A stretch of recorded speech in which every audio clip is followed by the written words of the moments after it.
Kung sakaling nag-a-apply ng loan sa SSS, mapa salary calamity loan pa yan, nagkaroon ng error na not eligible or iba pang error message. Pag-usapan natin yung mga posibleng dahilan bakit hindi makapag-apply ng loan dito sa SSS at paano rin to double check sa account mo. By the way, kung first time mo sa channel na to at gusto mo pa ng mga online tutorial videos katulad nito, please click the subscribe button.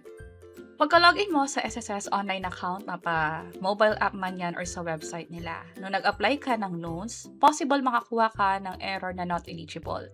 Depende sa error message kung ano yung pinakadahilan. At pwedeng pumasok sa isa man sa mga ito o pwedeng sa iba pa. Mamaya ipapakita ko sa inyo. Also, paano na rin malalaman? Pwedeng i-check diretso sa SSS account mo kung meron ka ng user ID and password. For now, pag-usapan natin yung hulog, yung history ng loan, at yung proseso. Unang-una sa hulog. Ang pinaka-requirement ay dapat meron kang at least 36 monthly contribution sa SSS. Ito ay simula nung naging miyembro ka. Kung putol-putol yung hulog, pero nung pinagsama-sama naka 36 contributions ka pala, pwedeng magkaroon or pwedeng maging eligible for loan. Pero kung kabaliktaran naman, katulad ng nakalagay dito, kahit member ka na ng SSS ng more than 10 years na, kung putol-putol yung hulog mo, pero hindi umabot ng 36 months, automatically, hindi pwedeng mag-apply ng SSS loan. Also, hindi rin makakapag-apply ng iba pang mga benepisyo, lalo kung mag-retire na ang required ay 120 contributions. Sayang naman sa SSS kasi kapag pensyonado ka na, lifetime na or forever ka nang may pensyon kung eligible ka. Kahit sobra pa yon sa nahulog mo, makakakuha ka pa rin ng pensyon, maging yung beneficiary mo kung qualified. So kung mapapansin nyo, napakalaga ng hulog hindi lang sa benepisyo, maging sa pag-loan natin na pwedeng maasahan in case of emergency. Linawin din natin na although nagkaroon ka ng 36 monthly contribution, dapat sa nakaraang 12 buwan o sa nakaraang taon, meron kang at least 6 contributions. Kasi kung bababa dyan, halimbawa nagkaroon ka nga ng 50 contributions or higit pa, pero sa nakaraang taon, 0 or umabot lang na hanggang 5 yung hulog mo, possible pa rin ma-reject ka. Ito kasi yung pinakaginagamit ng SSS para ma-consider na active member ka pa rin nila at may kakayahan na makapagbayad ng hulog o ng loan sa SSS. Possible may tanong ka naman na lalo sa mga empleyado, kinakaltasan ka kada buwan.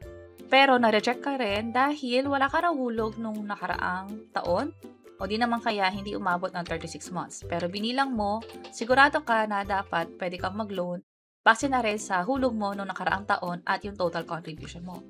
Kapag ganyan, pwede makipag-coordinate sa HR ninyo or sa boss ninyo kasi possible nagkaroon ng late processing or late posting ng date. Hindi dahil nakapaghulog ka or nakaltasan ka, ay guaranteed na mapopost ito sa SSS. Although, sa experience ko, kapag naghulog ako sa SSS, automatically nagpo-post siya agad. Hindi na naghihintay ng more than 5 minutes or 1 day unless may issue. Pero based nga sa na-encounter ko, kapag naghulog ka, right away magpo-post siya sa SSS. That's why meron tayong kakayahan na i-double check sa account natin kung yung kinakaltas ba sa atin or hinuhulog natin ay nagpo-post ng maayos or nare-remit sa SSS nga. Ang isa pang dahilan kung bakit hindi ka ma-approve sa loan mo ay yung pwedeng past due loan mo. Maaaring pasok ka dito, halimbawa meron kang 36 months contribution, meron ka ring hulog nito nakaraang taon, in fact nakumpleto mo pa nga, yun nga lang meron ka nakalimutang loan sa kanila na hindi na nabayaran.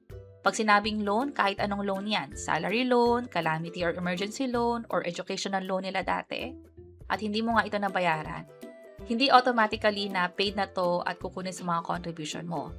Ang mangyayari ay lalaki yung utang mo, magkakaroon ng penalty, lolobo yung interest, that's why maapektuhan nito yung kakayahan mo na mag-loan at yung kakayahan din na makapag-apply ng mga claims or benepisyo, particularly yung retirement natin. May mga tinatawag na default loan sa SSS. Ang ibig sabihin nito, kapag ang loan ay hindi na nabayaran at lumagpas na ng mahigit sa 2 taon, consider na to as default.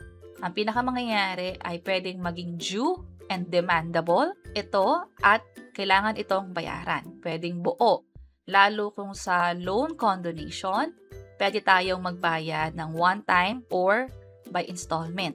Maganda na i-take advantage natin yan para nga naman hindi mag-suffer yung mga benepisyo na pwede nating makuha mula sa SSS. Ang kagandahan naman dyan ay halimbawa meron ka palang existing na salary loan, hindi ito past due, tapos biglang nagkaroon ng declaration ng state of calamity sa lugar ninyo. Kahit may existing loan ka dito, hindi ibabawas yung balanse mo dito sa i-apply mo na calamity loan. Magkahiwalay ito. Pwede kang magkaroon ng sabay na loan, ng salary loan at calamity loan. Ang pinakamalaking pwedeng maging loan under salary ay 40,000 pesos. Sa calamity naman ay 20,000 pesos. So, suma total, pwedeng magkaroon ng 60,000 na loan sa SSS. Pwedeng magamit sa mga panggastos natin. Yun nga lang, tandaan na dalawa na ang active loans mo. Dapat parehong updated ang pagbayad para nga naman pwede ka ulit makapag-avail ng loan sa hinaharap at makapag-apply din ng mga claims dito sa SSS. Ang pangatlong dahilan at kadalasang nangyayari ay nakapag-apply ka nga ng loan. Pasok ka sa requirements, wala kang past due loan, enough yung contribution mo, yun nga lang hindi ito na-certify na employer mo. Nangyayari ito para sa mga empleyado. Kasi sa mga voluntary, OFW, or yung mga self-employed, pag nag-apply ng loan online, diretso na to sa SSS. Pero sa mga empleyado, pag nag-apply ng loan online, diretso muna sa employer or sa HR nung kumpanya pinagkatrabahuhan mo at dapat nilang i-certify ito sa loob ng 3 araw or 3 working days. Kaya kapag ganyan, kapag mag-loan na kayo or nakapag-loan na kayo, mag-heads up na kayo, lumapit na kayo sa boss ninyo or sa HR at i-inform sila na may kailangan silang i-certify na loan sa SSS account mo. Kapag hindi ito nagawa within 3 working days, kailangan ulitin yung buong proseso at kailangan ulit maghintay ng pag-certify nila maging approval ng SSS sa loan. So, mas maaga na nag-heads up, mas maaga na pwedeng ma-process yung loan, mas maaga rin na makukuha yung pera. Ang isa pang pwedeng ma-overlook ng mga tao ay yung naka-enroll na disbursement account. Sa SSS kasi, pag nag-loan tayo, hindi mo kailangan i-claim yung pera sa SSS branch or hindi mo kailangan hintayin yung cheque doon sa company ninyo. Dati ganon. Pero ngayon, itatransfer na yung loan mo sa bank account. Pero paano kung yung bank account na enroll mo pala sa SSS ay paso na? Ibig sabihin, inactive kasi naging dormant. Kapag dormant, walang pumapasok na deposit or withdrawal doon sa bank account hanggang sa kaltasan ng kaltasan yung bank account at maging inactive or dormant account na nga. Kapag ganun, magkakaroon ng problema sa pag-transfer ng pera. Also, nagkakaroon ng mga mismatch, halimbawa sa pangalan, o iba pa. Kaya i-double check nyo kung yung bank account na naka-enroll sa SSS ay active at pwede maka-receive ng pera na siya nakapangalan talaga sa'yo. Lastly, kung ikaw ay nakapag-claim na ng Total Permanent Disability, Retirement, or Death Benefit o yung tinatawag na final claim or final benefit, hindi na pwedeng mag-apply ng salary loan or calamity loan. Merong tinatawag na loan para dyan, lalo sa retirement, which is yung pension loan. Hindi natin yan pag-uusapan in this video. Meron tayong ginawang hiwalay na tutorial video tungkol dyan. Pero yun yung pinaka-option ninyo kung sakaling pasok na kayo sa category ng retired or nakakuha na ng retirement benefit. So, magpakita tayo ng mga halimbawa. Unang-una, yung isang member, 10 years na siyang naguhulog sa SSS. Meron na rin siyang 120 contributions. Kung tutuusin, pasok na to sa retirement. Yun nga lang, for loan, rejected siya. Kasi nawalan ng trabaho last year, so wala siyang hulog for 8 months. Ibig sabihin nun, 4 na buwan lang siya nakapaghulog, so hindi pasok sa 6 in 12 rule. Ibig sabihin, 6 na hulog in the last 12 months, doon siya pinaka nag-fail. Sa pangalawa naman is fully paid na yung salary loan, gusto mag-renew. Pero meron siyang calamity loan noong 2020 na hindi nabayaran. So kahit maayos yung pagbabayad sa salary loan, pero meron palang historical na loan na nag-default or hindi nga nabayaran, automatically rejected na yan. So i-double check nyo yung SSS account ninyo kung may mga outstanding loan ba, lalo kung nagkaroon kayo ng multiple loans in the past at hindi nyo matandaan kung lahat ba yon ay nabayaran. Kadalasan kasi, dinededuct na lang sa payroll or sa sahod natin. Yun nga lang, hindi natin sure kung nare-remit ba ng maayos sa SSS or nabantayan ba talaga natin yung pag-deduct doon sa account natin. Pangatlo naman is qualified sa contribution. Ibig sabihin, merong 36 contribution, merong 6 na hulog sa nakaraang taon, walang ibang utang. Pero nag-apply siya ng loan online Friday pero nakalimutang sabihan yung HR, dumaan ng weekend at Monday. Kapag ganyan, rejected or expired. Kasi merong 3 working day rule sa pag-certify ng employer. Kapag ganyan, maghihintay na lang ulit, mag-file ulit ng loan at mag-heads up na sa HR. Ang next na gagawin natin ay i-check natin yung mga contributions natin. So, ipapakita ko sa inyo yung actual na steps para malaman kung meron ba tayong sapat na hulog at may kakayahan tayong mag-loan. Also, yung pag-update din ng contact information sa SSS, ida-double check natin yung disbursement account, saan siya pwedeng i-enroll. Pwedeng gawin to lahat sa SSS online account, maliban na lang dito sa reconciliation. Ibig sabihin, alam mo na na-deduct ka dati, dapat nakapagbayad ka sa loan na yon. Yun nga lang, hindi siya updated sa account ng SSS. So, pag ganyan, pumunta sa SSS branch para pa-resolve yung issue. Huwag mo na mag-file ng loan hanggat hindi ito naayos. Ang pinakadapat nating tandaan, ang not qualified status ay hindi permanent. Pansamantala lamang ito, nagkasabi lang ito na may dapat kang gawin para makapag-apply ng loan.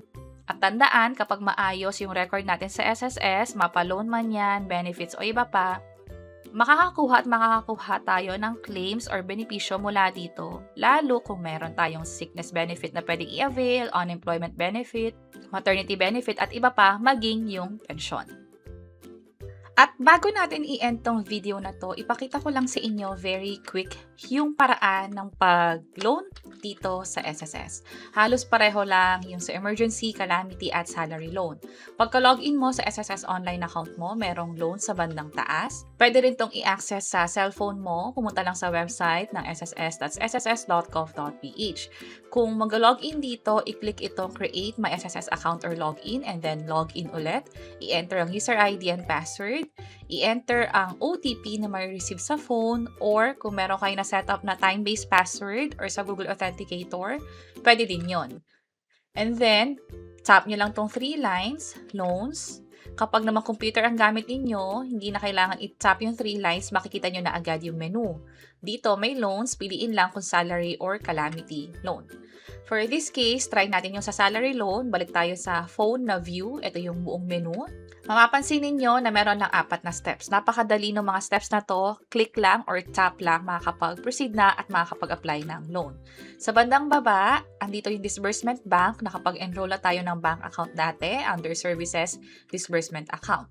Sa loanable amount naman, pwedeng baguhin yung amount. Ang pinakamataas ay depende sa contribution mo. For this account, nakuha niya yung ino-offer ng SSS na 40,000 pesos. Yan yung i-loan and then tap tong next na button. Step 2 na, disclosure lang to. Ang gagawin nyo rito ay mas maganda na i-download nyo to para may kopya kayo ng mga detalye. Andito kasi yung mismong ibabawas, hindi nyo makukuha ng buo yung 40,000 pesos. Kundi, itong amount lang dahil nabawas na yung service fee at yung advance na interest. Ito yung malaking kaibahan ng salary loan sa emergency loan. Sa emergency loan kasi, walang kaltas. Kung 20,000 yung niloan mo, 20,000 din yung iti-transfer sa bank account mo. Dito rin makikita kung kailan ka dapat magbayad. Sa bandang baba, andito yung interest na ina-apply. Meron pang additional interest just in case na hindi ito mabayaran on time. Sa step 2, scroll down lang, i-check tong I have read, tap tong next, step 3 na, i-double check lang lahat ng ito. I-check ulit tong I hereby, tap next, and then check lang to, tap confirm, hanggang sa makita na itong confirmation na to. Hihintayin nyo na lang from SSS yung notification kung approve ba yung loan at kung kailan makukuha. Sa experience ko, hindi naman tumagal ng 5 business days. Within 3 days, nakuha ka na agad yung pera doon sa bank account ko. Ito nga pala yung halimbawa ng emergency loan. Kung makapansin nyo, wala talagang bawas. 20,000 yun ni loan, 20,000 din yung makukuha. Katulad ng sabi ko kanina, pwede mag-apply ng salary loan at kung sakaling merong declaration ng calamity loan or emergency loan, pwede rin mag-apply nun. Hiwala yung amount, 40K for salary, 20K for emergency loan. And that's it. Sana nakatulong tong video na to. Kung oo, pakiclick ang like button at para sa iba't ibang mga tutorial videos, pwede nyo i-check ito nasa baba. Sana makatulong. See you sa next videos. Bye-bye!